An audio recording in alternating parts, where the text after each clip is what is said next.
Welcome to Mindful Leadership, Transforming Lives, with your host, Singh. This is where leadership meets purpose, presence, and passion. In today's fast paced, high pressure world, we face a leadership crisis. Too often, teams are led by managers who lack empathy, clarity, and vision, leaving individuals uninspired, disconnected, and undervalued. But it doesn't have to be this way. Great leadership isn't born, it's built. The end game: empower your leadership, inspire the world. Every week, join me, your host Singh, as we tackle the gaps in leadership and life coaching head on, learning how mindfulness, emotional intelligence, and compassion can redefine success. This isn't just another podcast, it's a mission to fill the void left by ineffective leadership. And it's not just about leadership in business. Life coaching for leaders and new executives is at heart of this journey. Ready to rise above the noise and lead with clarity, purpose, and impact? Join a global movement dedicated to reshaping the future of leadership one mindful moment at a time. Let's begin. Welcome back to Mindful Leadership on Transformation Network, where we work with leaders to transform chaos into clarity. I'm your host, Singh. Last week, I introduced you to my brother of mine, Ian Farrar. Ian grew up in the New York tri-state area, now based in Orlando, Florida, soon in Fort Lauderdale. A gold medalist and two-time silver medalist athlete, 30 plus years as entrepreneur, founding distributor of Purium, and one of the most grounded voices I have encountered on the intersection of health, wealth, and consciousness living. Ian, welcome back to the show. Great to see you again, man.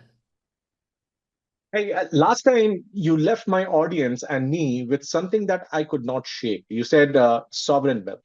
You talked about gold and silver as God's money. You talked about discipline as the path to freedom. And then we ran out of time before we could get where I really wanted to go. Today, we fixed that. So today's entire conversation is fixed on one thing: silver, why it matters, why right now, and what your audience should actually do about it. So, Ian, let's get started. Do you have anything to say Great. before we get started? Well, it's a wonderful day here in the United States. I know you're in India, and it's a blessing to be of service to humanity, given what's going on in the world right now. Either it could be crashing and burning, or it could be abundant with empowering others to see that there's always light at the end of the tunnel. So, extending the conversation last time, you introduced the concept of sovereign wealth philosophy. So, let's go one level deeper. Why silver, and why does this particular moment feel different to you than any other time in the past decade? Okay, well, for the past 25 years, I've been a precious metal investor. And when I learned about our monetary system and the importance of these two noble metals, no pun intended, and how long that they've been used, whether it be in Indian culture or in European culture or in China in the East, it's been more used as money in the East than it has in the West, because of course in the East is a lot older culture than the West. And it just made sense to me that something like silver, it's actually been used more as money than gold, believe it or not, even in Rome. And silver has an incredible offering when it comes to 21st century, you know, technology, in the computer we're using and the phones that we use. But it's God's money, and you can't go wrong with God's money. So being a sovereign human, being sovereign citizen, being sovereign with your wealth, it goes hand in hand with precious metals.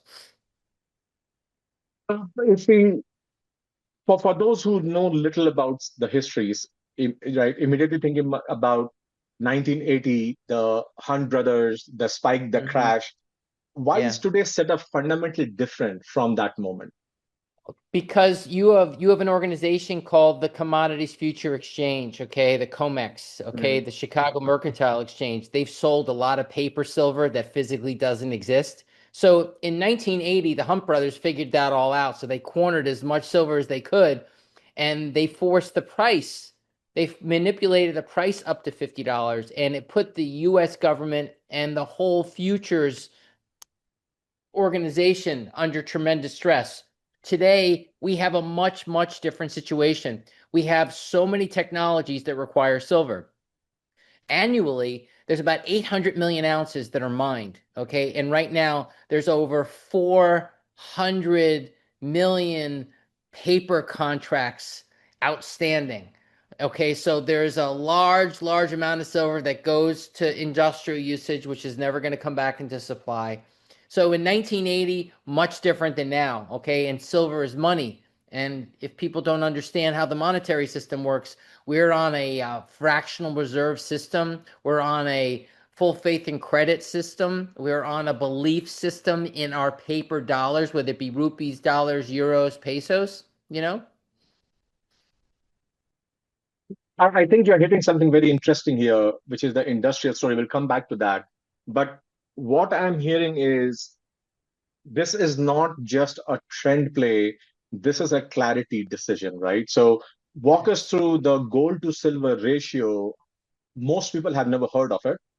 And what does it tell us right now? And why should executive or an entrepreneur really care about this conversation? Well, first and foremost, okay, it's the preservation of capital. Okay, owning gold and silver right now is owning insurance against a fiat debt system. Okay, the entire stock market, your retirement is based on a paper promise. It's based on a debt instrument. And the US dollar, unfortunately, is 38 trillion in debt. So all your investments are tied up in that debt. So gold to silver ratio. So how many ounces of silver to buy 1 ounce of gold? Right now, the gold to silver ratio is about 58. So you're going to get 58 ounces of silver for 1 ounce of gold because the gold price is around 51.35 right now. Now, years ago, okay, coming out of the ground, okay, gold to silver ratio was 10 to 1. Right now it's 58 to 1. Okay, I've bought gold and silver at 110 to 1. So what we're seeing now is the gold to silver ratio is going to come closer and closer and closer till it's at least single digits to 1. So the opportunity is tremendous with silver because gold has already made its move significantly, and it's going to continue to go, but silver is going to be the one that's really going to rock it. So let's go back to something that you mentioned, that a lot of this precious metal has got into industry and it's never going to come back to circulation. Can you enlighten us with the industrial story, what that story is to begin with? Yeah, silver is the best conductor of light and heat. I mean, every Tomahawk cruise missile, and there's been hundreds and hundreds of them that have exploded in the conflict in the Middle East right now. That silver's not coming back into supply. Okay, the current administration has announced that they need to have a formal engagement meeting with Raytheon, Northrop Grumman, all the military industrial, complex manufacturers, because they need to basically replace what they've blown up. Okay, Yeah. because silver is the best conductor of light and heat. So when it comes to electronics, silver is needed on a big level. So in a Tomahawk cruise missile, for example, there's like 18 kilograms of silver in one missile. So when it comes to electric cars, when it comes to solar, when it comes to LG and Samsung, the company that makes the televisions, they just developed the solid state battery for cars. You're going to get 1,000 kilometers on one charge. Okay, each battery is a kilogram per car. So if you think about what's going on an industrial level, silver, they're not pulling enough silver out of the ground to keep up with 21st century needs, if that makes sense. Absolutely. So, you just mentioned tech, energy, defense, electronics, you name it. Silver is inside all of it, right? So, how does Yeah. that industrial demand layer on top of the wealth preservation case? And does it make silver more powerful or more volatile? Oh, it's going to make it more powerful. And once the COMEX loses control, you're going to have a new reality in price. I mean, we've seen tremendous gains in the price. I mean, back in November, December, the price of silver, excuse me, went to $50. That was like the mythological 1980 high. And it didn't stop. It went all the way up to 120 and it's corrected and it's consolidated.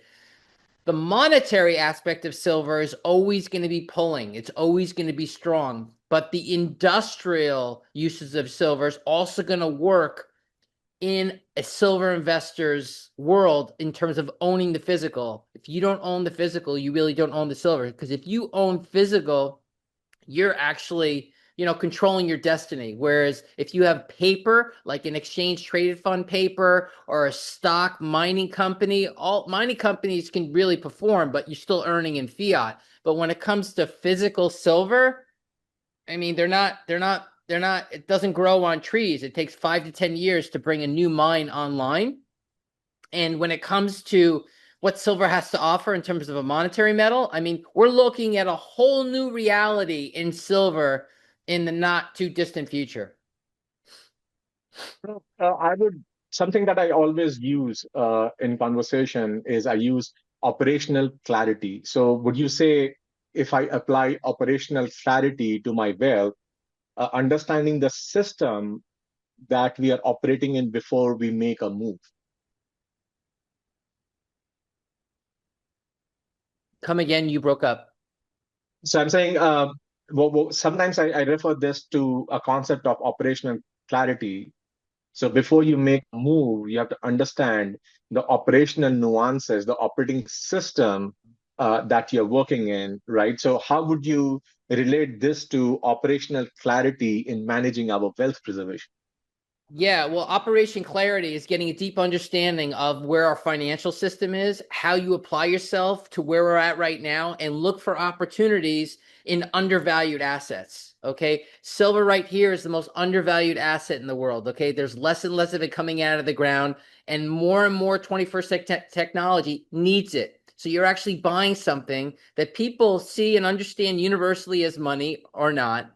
But Mhm. I mean, BYD, which is the biggest car manufacturer in China, electric vehicle car manufacturer, they need silver. Tesla needs silver. Ford needs silver. Okay. The military and industrial complex needs silver. So, in getting that clarity, having this understanding of why silver is so critical, it's a critical mineral, it's a critical metal. So, owning it is critical to your financial survival going forward, in my opinion. Cool. So now I would say let's move from philosophy to action, right? So for someone ready to buy physical silver, what Mhm. forms make the most sense? Coins, bars, rounds, and what should Rounds, they avoid or be cautious about? Yeah, I think they should avoid bars because you can't really shave off a bar if you want to use it. I'm a big proponent of US minted coinage. This is the Walking Liberty Silver Eagle. This is a beautiful coin right here. Right now with the premium, this is about $100. This is a really, really beautiful coin. The other coinage that I have is 90% silver, which is 1964 and earlier quarters and Kennedy halves. A lot of that's already been melted down. That's not really available right now. But I would go with US minted Silver Eagles or, just generic bullion rounds. Okay. Because a round is people know what a silver round is versus, 10-ounce bars, 100-ounce bars, and other shapes of silver. So I was doing some research before this interview, as always, right? There's a lot of noise around paper silver, ETFs, futures, certificates in US and most of the Western countries, especially. So, how should someone think about paper versus physical, and why does that distinction really matters? Well, if you don't hold it, you don't own it. There's a lot of physical that is being absorbed by the industrial. So it's a battle between the industrial users and Wall Street. Okay, the people that naked short sell, they sell paper contracts of physical that doesn't exist. Right now in the Comex vaults, there's a little less than 90 million ounces, and there's about 100 to 200 million ounces outstanding that they're going to have to deliver on. Okay, so we're looking at a force de majeure in the not too distant future. So buying an ETF of silver like SLV, for example, or GLD gold from, the JP Morgan is not a smart play because there's lots of physical swimming behind that, and you don't know where your actual physical is because if you have shares of SLV or PSLV, you could actually redeem it for physical, but who knows if it's actually allocated. Okay, so it's really important to have your physical. We work with a company that helps you get your physical metal directly from the company, and they vault it and store it for you as well if you have larger retirements, if you want to roll over in that regard too. You read my mind. So now the big one for a lot of my audience, right? Retirement accounts. You just touched on that. What does rolling over a 401k or IRA into precious metal actually look like? And how does Noble fit into the picture for someone who wants to take that step? Yeah, this is a really, really important step. Over the years, I've helped hundreds and hundreds of people position themselves in precious metals, and they just had enough cash on the sideline. Some people had more, some people had less. And they're like, well, I have a lot more, tied up in a 401. Hold on, my dog is barking. Simba. That's tied up in a 401k or an IRA or a Roth IRA, something to that effect.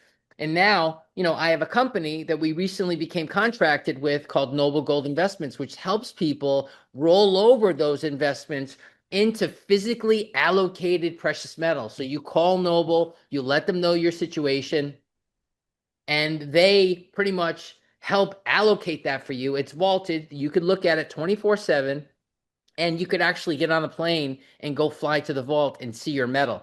It is insurance, because right now, if you have mutual funds, stocks, 401ks, IRAs, whatever it's swimming in is in that paper debt situation that's seriously devaluing. So we are going to provide links to your company and where people can reach out to.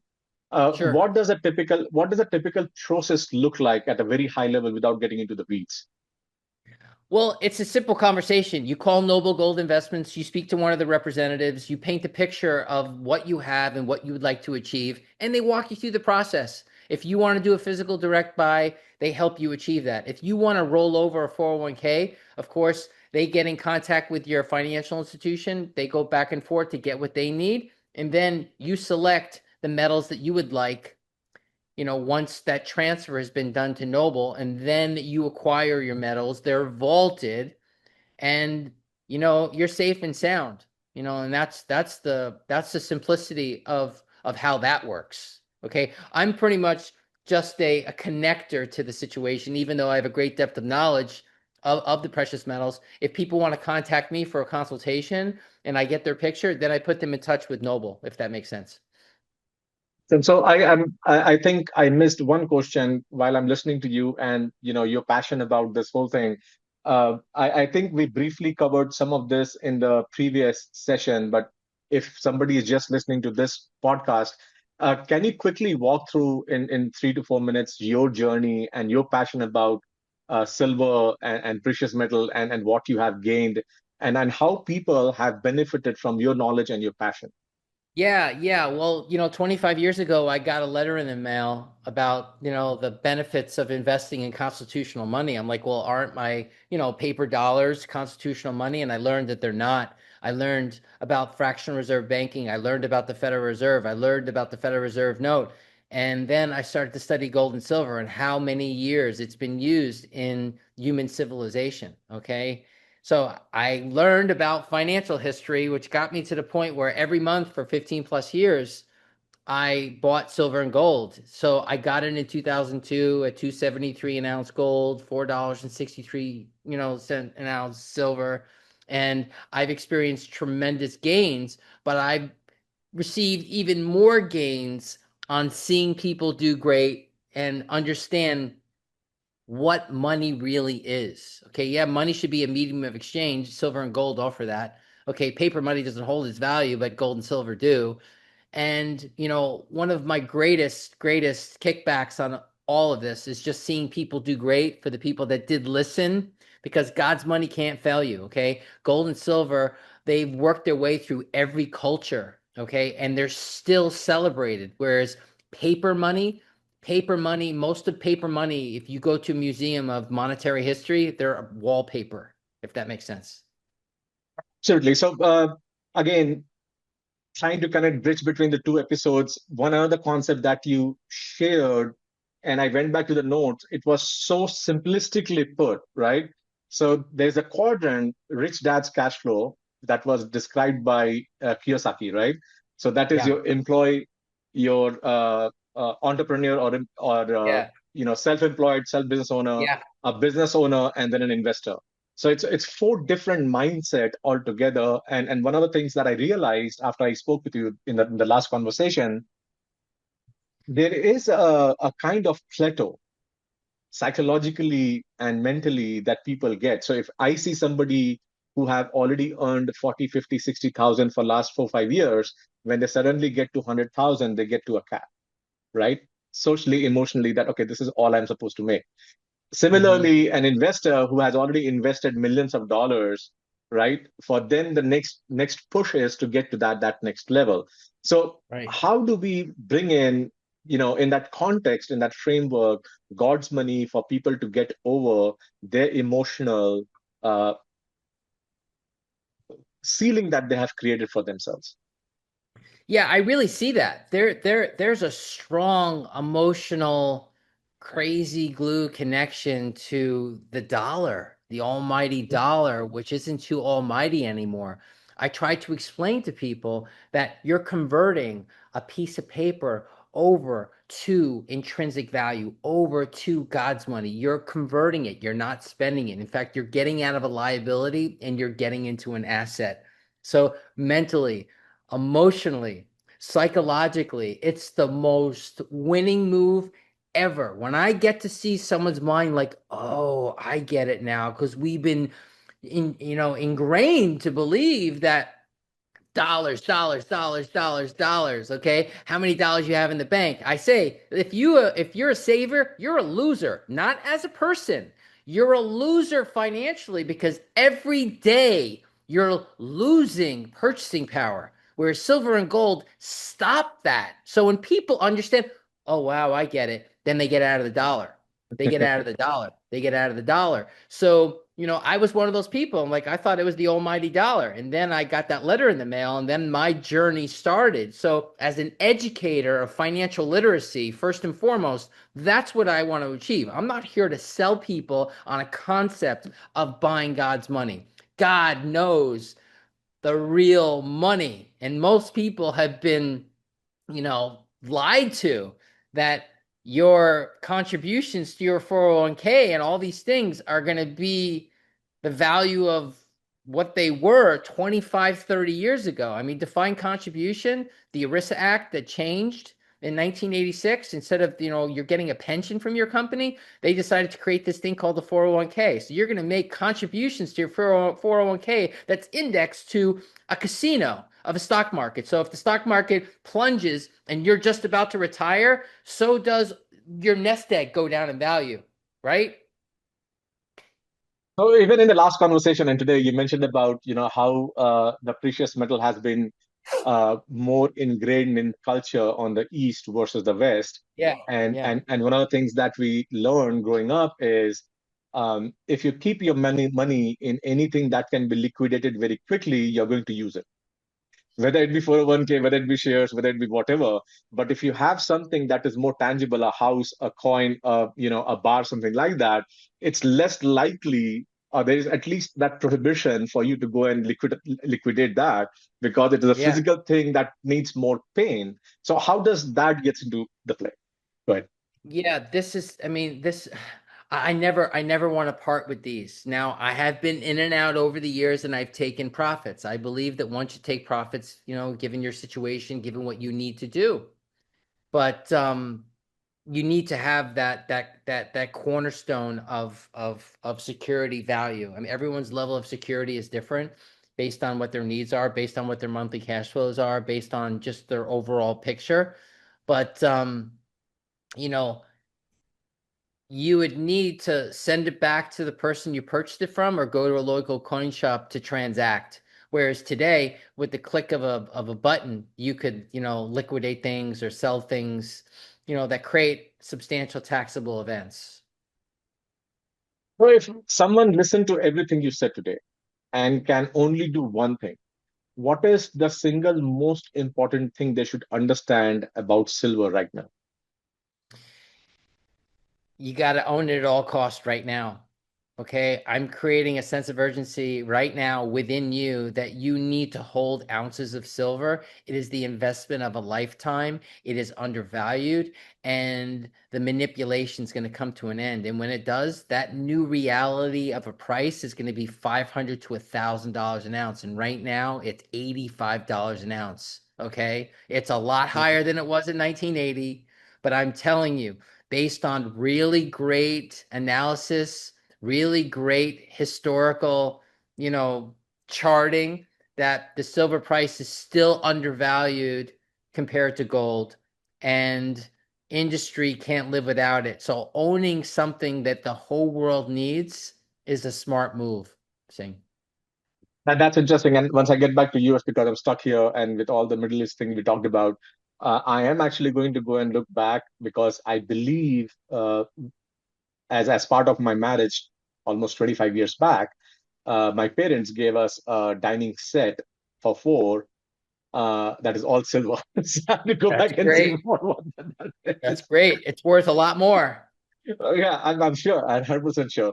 So, Ian, it's always fun to have a chat with you. You survived the rapid fire last time, I so we'll go did. again. We will go again. Same Okay. rules, no prep. You get 30 seconds to answer the question, right? So the first Okay. one, silver hits $100 per ounce in next 3 years. Yes or no? We already did it, and it's going to be much bigger. Okay. One thing most people believe about gold and silver that is completely wrong. That it's not pure wealth. I love your simple answer. What's the biggest mistake a first-time precious metal buyer makes?